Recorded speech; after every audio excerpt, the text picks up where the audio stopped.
মাঝে মধ্যে কি আপনারা এরকম খান? না না, এটা কিনছিলেন কোথা থেকে জানাচ্ছে না? সর্দার। আমি কিছুই জানি না। আজকে হলো গাড়ি সাজা গিয়েছে, আর বলছে যে আমার হলো কেরম কথা মাথার মধ্যে বসছে।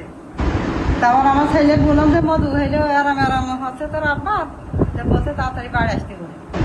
তা আমি আবার ফোন করলাম যে শিকির বাড়ি এসে তোমার কাজ করতে হবে না। উনি তাড়াতাড়ি চলে এসেছেন, এসে গা একটু গরম মতো মাথার মধ্যে ধুইরেছে, ওই স্বপনের দোকান থেকে ওষুধ নিয়েছে। নিয়ে আমার ছেলেরা জ্বরকে বুঝলে হাতে ডাক্তার হবে না, ইমার্জেন্সি আমরা ভর্তি করি। আমি সংসদ 1 নম্বর ওয়ার্ডের মেম্বার মোহাম্মদ দুলুমিয়া। আমার ওয়ার্ডে আপনার 2 জন মারা গিয়েছে। তিনজন শুনলাম। একটা ডিঙে দেন, আমার ওয়ার্ডে আচ্ছা আচ্ছা আচ্ছা 3 নম্বর ওয়ার্ড। আমার ওয়ার্ডে মারা গিয়েছে শহীদ আর লালটু, এই 2 জন মারা গিয়েছে। শহীদের বিকেল 4টের দিকে বাসায় নিয়ে গিয়েছে, আর লালটু মারা গিয়েছে সন্ধ্যার পর। এই অবস্থা। আর উনি ডিঙেদা বাজারে লেবারে কাজ করতো, যারা অ্যালকো খেয়েছে সবাই লেবারে কাজ করতো। ওরা আপনার ডিঙেদা বাজারে একসাথে এক জায়গায় বসে এগুলো খাওয়ার পরে 2 জন হসপিটালে ভর্তি হয়ে তারপরে মারা গেছে। আর বাকি 5 জন আসলে এখনো মনে হয় অসুস্থ, এখনো মনে মারা যায়নি। 2টা পেয়েছি, আর 4টা সম্ভবত বৃহস্পতিবার দিবাগত রাতে। তারপরে 4 জন মারা গেছে, তারা অলরেডি দাফন করে ফেলেছে।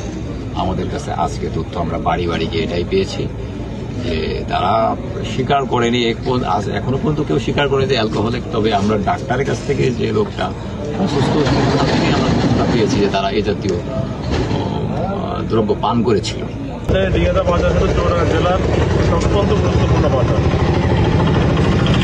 এই বাজারে দীর্ঘদিন ধরে নেশার ভয়াবহতা আছে এবং আমাদের এলাকার তরুণ সমাজগুলো, বিশেষ করে যারা স্কুল পড়ো আছে এবং যারা কলেজে পড়ে, তারা নেশার ভয়াবহতায় ডুবে আছে।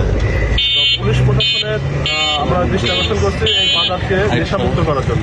এর আগে প্রশাসন অনেকবার বলা হয়েছে, কিন্তু দৃশ্যমান কোনো আমরা অগ্রগতি পাইনি। আজকে এই আমাদের এলাকার 6 জন ব্যক্তি মারা গেছে, যারা সবাই দিনমজুর, যারা খেটে খায়, তারা অ্যালকোহলজনিত কারণে মারা গিয়েছে। তো আজকে যে আমরা পুলিশের যে ভূমিকাটা দেখতে পাচ্ছি, আশা করছি যে ভবিষ্যতে আমরা এই ভূমিকাটা দেখতে পারবো। আমার আব্বা অসুস্থ ছিল, অসুস্থ অবস্থায় আপনার হাসপাতাল থেকে নিয়ে আসছিলাম, নিয়ে আসার পথের ভিতরে মৃত্যুবরণ করেছে। কি ধরনের অসুস্থ ছিল? ইনি হলো শুনেছি নেশা করেছে, নেশাগ্রস্ত অবস্থায় ছিল। আরো 5-7 জন মারা গিয়েছে। কতজন মিলে খেয়েছিল?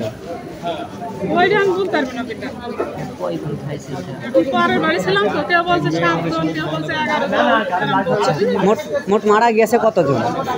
মারা গিয়েছে আমাদের গ্রামে একটা, খাজুরা একটা, ডিঙেরা একটা, আর এই একটা।